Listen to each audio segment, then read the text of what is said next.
अस्सलाम वालेकुम, this is Saeed and welcome back to my YouTube channel.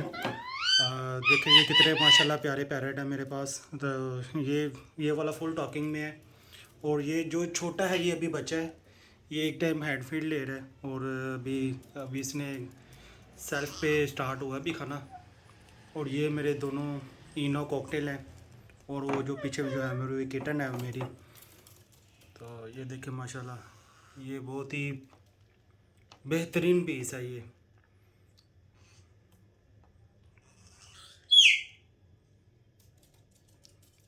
तो मेरे चैनल को सब्सक्राइब करें, शेयर करें, लाइक करें ताकि मज़ीद आपके लिए इस तरह की अच्छी वीडियो मैं लाता रहूँ।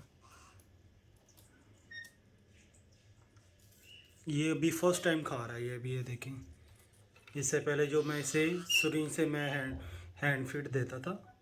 तो अभी ये देखें माशाल्लाह ये भी इसने खुद से खाना स्टार्ट कर दिया है, जो कि बहुत ही अच्छी बात है।